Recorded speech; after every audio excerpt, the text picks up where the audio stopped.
this feeling. Something's happening inside me. Čaute vodnofajkári, dneska tu mám pre vás recenziu na overpacking metódu, vlastne naložené tabaku kopcom, ako môžete vidieť. To je základná korunka, čo býva k fajkám.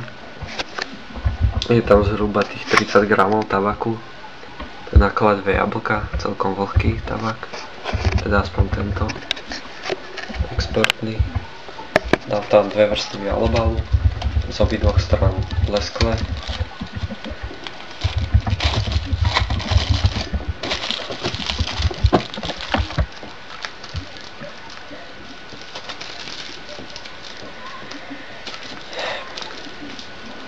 V Nemecku je to dosť obľúbená metóda, som sa čudoval, takže to vyskúšam.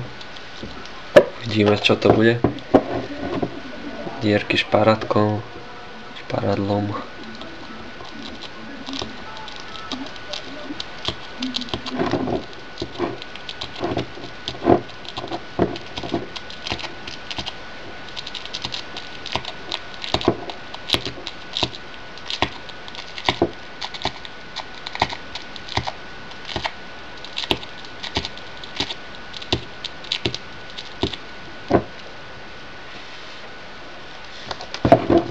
Prechod vzduchu celkom dobrý.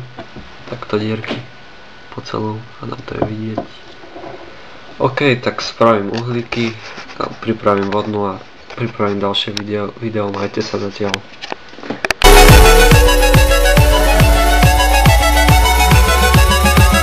Čaute, tak naložil som už 2 kokosáky, ale nefá to tá morka. Tá chuť je taká iná, ako keď som to mal vo Vortexe.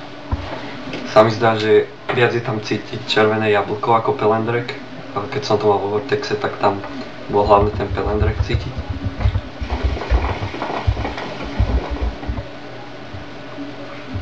Dým je fajn na to, že je to naklad.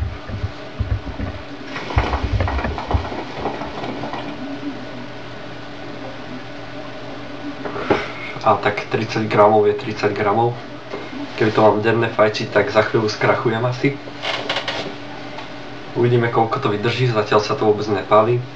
Predtým, ako som začal ťahať, som uhlíky nechal 5 minút na každej strane alobalu, aby sa to pekne poškvarilo, tá vrchná vrstva.